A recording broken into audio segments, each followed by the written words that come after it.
The greatest general in American history almost lost everything before he won anything. George Washington stood in the freezing rain, watching his army disappear. Not to bullets. To desertion. One by one, his soldiers simply walked away into the fog, heading home to families they might never see again if they stayed. He couldn't blame them. He could barely feed them. Their boots were gone. Their coats were rags. Blood marked their footprints in the snow. This was December 1776. 6 months after independence was declared, the revolution was dying. Washington was 54 years old, and he was losing. Badly. People forget this. They picture the heroic crossing of the Delaware, the brilliant victories, the father of the nation standing tall and confident. But for most of the Revolutionary War, Washington was drowning. He made catastrophic mistakes. He watched thousands of men die because of his decisions. He faced mutiny, betrayal, and the very real possibility that he would be remembered not as a founding father but as the man who destroyed America before it even began. Everything you think you know about Washington is wrong. The textbooks lied to you. The documentaries sanitized the truth. What I'm about to show you will shatter everything you believed about the American Revolution. But I need you to do something right now. Stop scrolling. Hit that subscribe button. Smash it. Because 97% of people watching this video right now aren't subscribed. They'll watch this entire story, feel something real, and then disappear forever. Don't be that person. Subscribe right now so you never miss another story like this. And drop a comment. Just one word. Tell me which founding father's dark secrets you want exposed next. Hamilton's scandals. Franklin's failures. Jefferson's lies. The most commented name gets the next video. Do it now before you forget. I'll wait. Good. Now let me take you into Washington's nightmare. The moments that nearly destroyed him and America. It started in New York. August 1776. Washington had about 19,000 men defending New York City against the most powerful military force on earth. The British had 32,000 soldiers and the largest fleet ever assembled in North American waters. Washington had farmers with muskets. Many had never fired a shot in combat. He made his first terrible mistake right here. He divided his forces. Half his army was on Manhattan. Half was across the East River in Brooklyn. Any military strategist would tell you this was insane. If the British attacked Brooklyn, Washington's men would be trapped with their backs to the river. There was no easy way to reinforce them. No quick escape route. Washington convinced himself it would work. He had to defend both positions.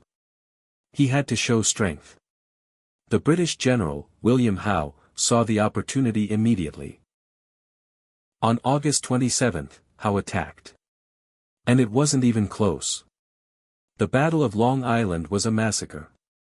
British forces flanked Washington's positions in a brilliant night march. When the Americans woke up, the enemy was behind them, in front of them, surrounding them.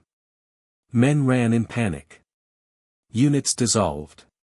Washington rode through the chaos, trying to rally his troops, watching them break and flee. By the end of the day, over 300 Americans were dead. Nearly 1,000 were captured. The British had barely lost 400 men total. Washington's remaining forces were pinned against the East River. Trapped. The British could have ended the war right there. One more push and they could have captured or killed the entire American command structure, including Washington himself.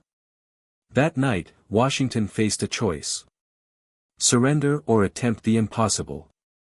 He chose the impossible. In a desperate, brilliant move, Washington ordered a complete evacuation across the East River. In the middle of the night.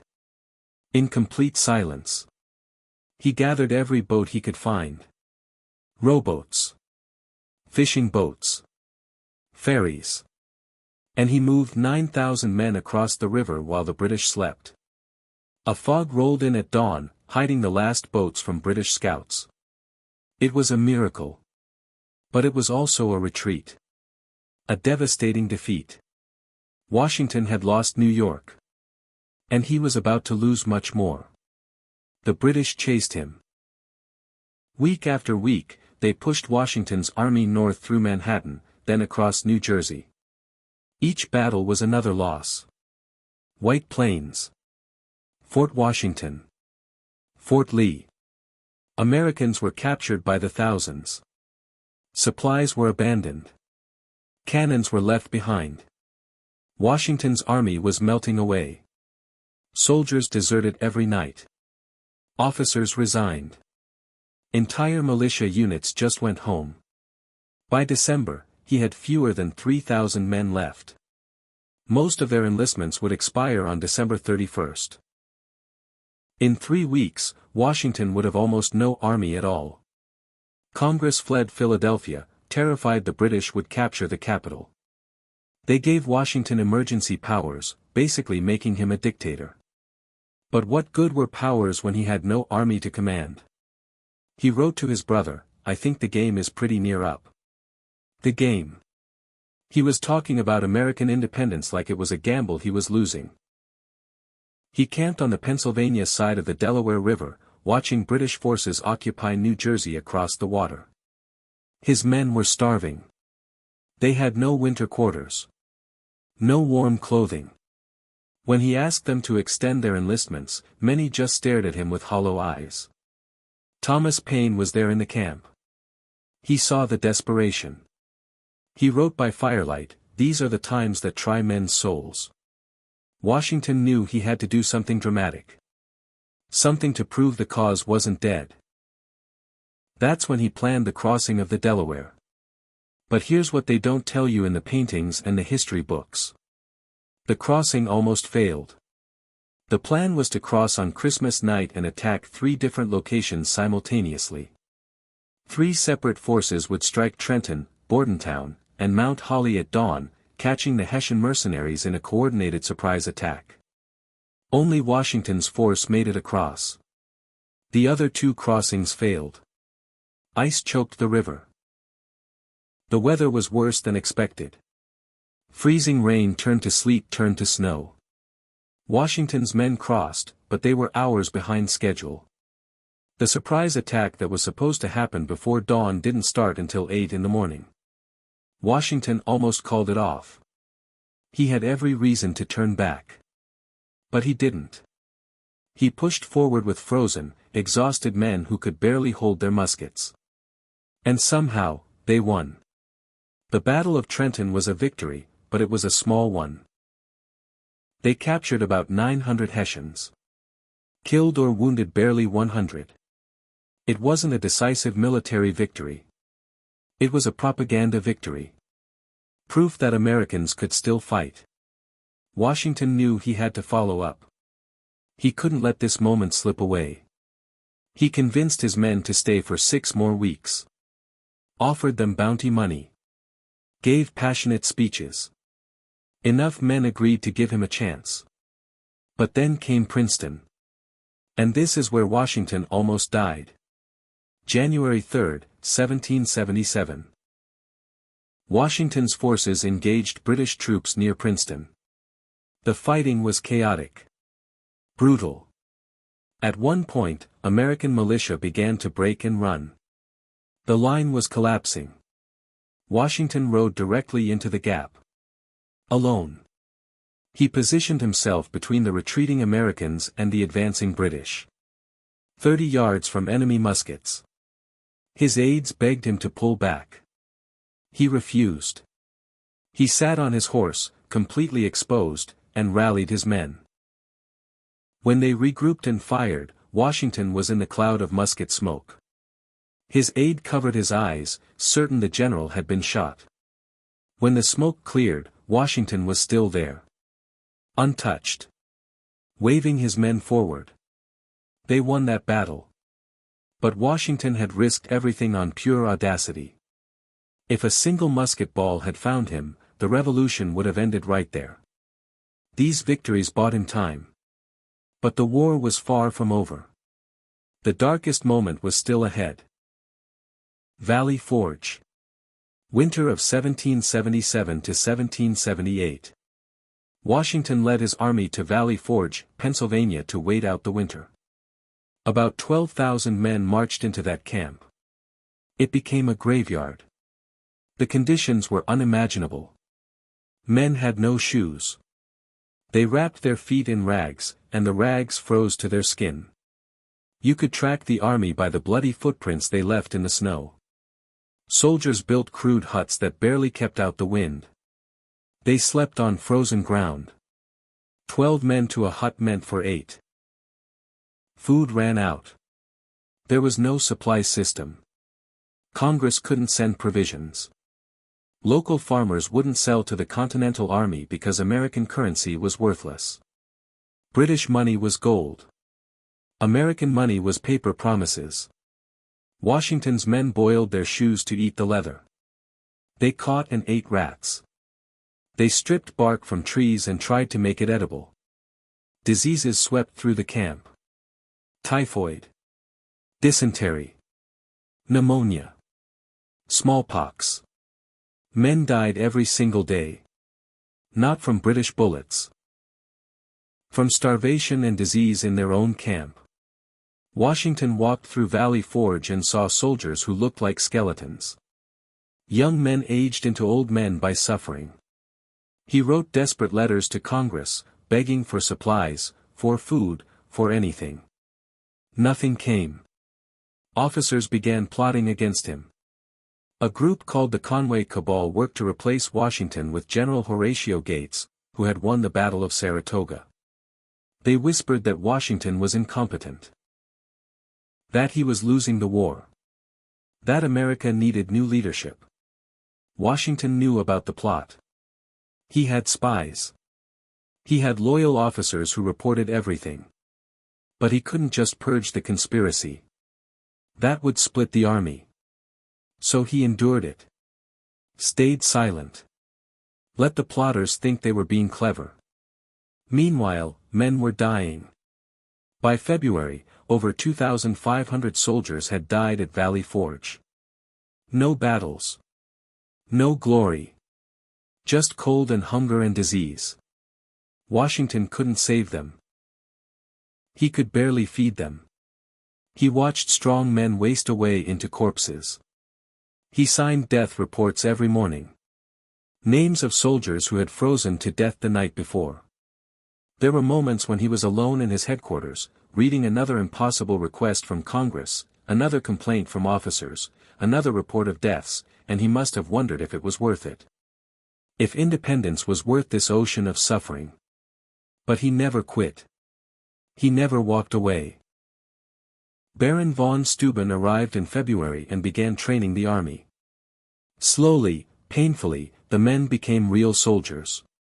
They learned to march in formation. To fire and reload efficiently. To maneuver under pressure. By spring, the army that emerged from Valley Forge was transformed. Smaller. Harder. Professional. But the cost was staggering. Washington had watched thousands of men die under his command, and he carried that weight for the rest of his life. The war continued for 5 more years. 5 more years of battles and losses and small victories. There was the Battle of Monmouth in 1778, where Washington's second-in-command, Charles Lee, ordered a retreat in the middle of the fight. Washington arrived to find his men falling back in chaos. He personally confronted Lee in front of the entire army, cursing at him. Witnesses said it was the only time they ever heard Washington lose his composure completely. He relieved Lee of command on the spot and reorganized the battle himself. They didn't win at Monmouth. But they didn't lose either. It was a draw, which felt like progress. There was the betrayal of Benedict Arnold in 1780. Arnold had been one of Washington's best generals. A hero of Saratoga. Washington trusted him completely. When Arnold turned traitor and tried to hand over West Point to the British, Washington was devastated. Not just strategically. Personally. He had considered Arnold a friend. The execution of Arnold's British contact, Major John Andre, haunted Washington. Andre was a good man by all accounts. Honorable. Brave. Washington liked him. But he had to hang him anyway because that's what war demanded. Washington approved the execution and then went to his quarters and wept. There was the mutiny of the Pennsylvania line in 1781. Over 1,500 soldiers marched on Philadelphia, demanding back pay and better conditions. They had fought for years. They were owed months of salary. Congress had nothing to give them. Washington couldn't attack his own men. But he couldn't let mutiny spread either. He negotiated. Compromised. Gave them what little he could. But the incident showed how fragile everything was. The army was held together by willpower and Washington's personal reputation, nothing more. And then there was Yorktown. October 1781. Washington had been fighting for 6 years. 6 years of defeats and Pyrrhic victories. 6 years of watching men die. Of making impossible decisions. Of carrying the weight of an entire revolution on his shoulders. The siege of Yorktown was his last major battle. French forces had arrived to help. A French fleet blocked the British escape by sea. Washington's army surrounded General Cornwallis on land. For once, Washington had the advantage. For once, the British were trapped. The siege lasted 3 weeks. Constant bombardment. Brutal close-quarters fighting. On October 14, Washington ordered a nighttime assault on 2 key British positions. Alexander Hamilton led one attack. Both positions fell in brutal bayonet charges. On October 17, a drummer boy appeared on the British ramparts, beating out a signal. A British officer waved a white handkerchief. Surrender. Cornwallis tried to surrender his sword to the French commander, Rochambeau, because he couldn't bear the humiliation of surrendering to a colonial. Rochambeau refused and pointed to Washington. Washington refused to accept the sword personally.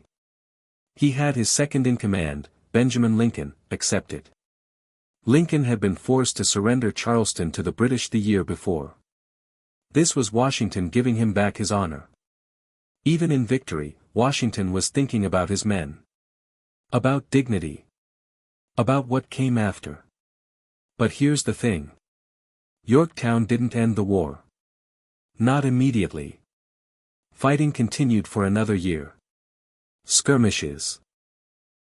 Raids. Small battles. Washington had to hold his army together even after the major fighting stopped. Men wanted to go home. They'd been promised pay that never came.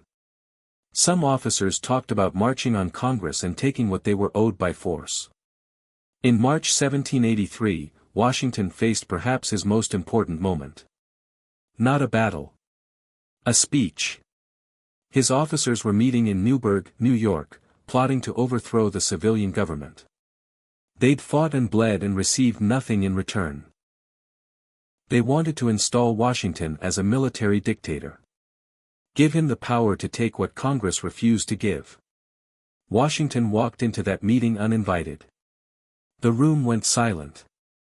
He spoke calmly. He appealed to their honor.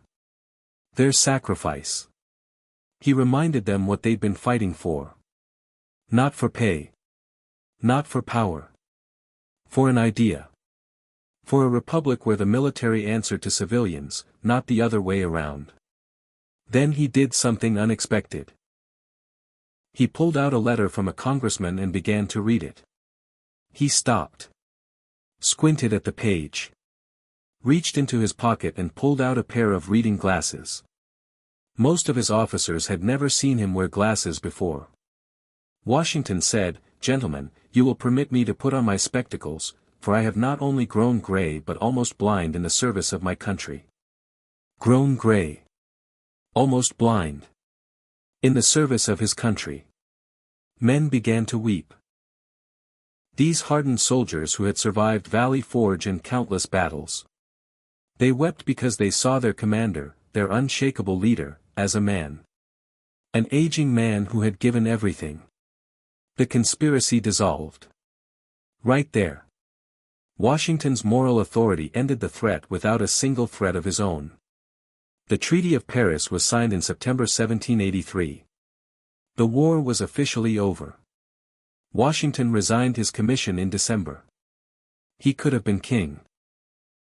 His army would have followed him anywhere. He could have seized power and no one could have stopped him. Instead, he went home to Mount Vernon. Went back to being a farmer.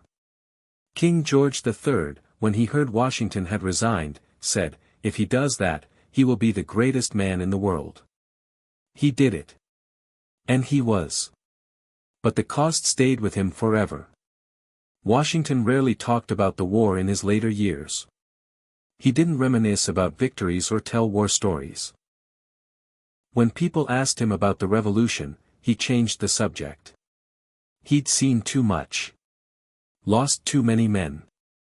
Made too many impossible choices. In his final years, he suffered from chronic pain. Old injuries from riding through battles. The stress of command had broken down his body. His teeth fell out. He had constant headaches. Trouble sleeping. When he died in 1799, his last words were, "'Tis well." Just that. "'Tis well." Maybe he meant his death was well timed. Maybe he meant his life had been well lived. Maybe he just meant the long struggle was finally over. We remember Washington as a marble statue. Strong. Perfect. Unbreakable. But the real Washington was a man who failed more than he succeeded. Who watched thousands of soldiers die under his command. Who made mistakes that cost lives. Who faced betrayal and mutiny and despair. He won the Revolutionary War not because he was a brilliant tactician. He wasn't. He lost more battles than he won. He won because he refused to quit. Because when his army was starving at Valley Forge, he stayed with them. When his officers plotted against him, he outlasted them.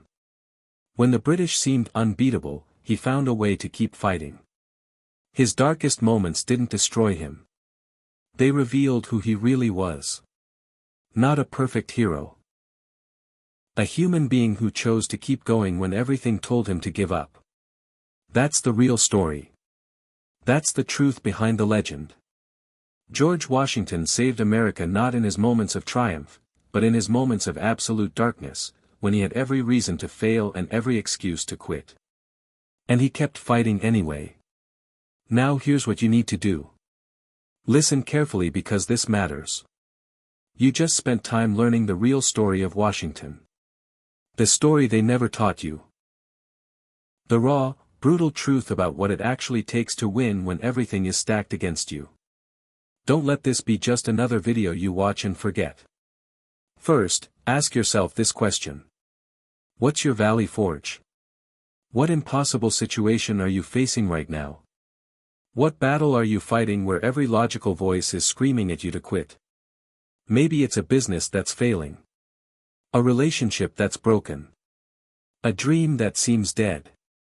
A goal that feels unreachable. Washington didn't have better odds than you. He didn't have secret advantages.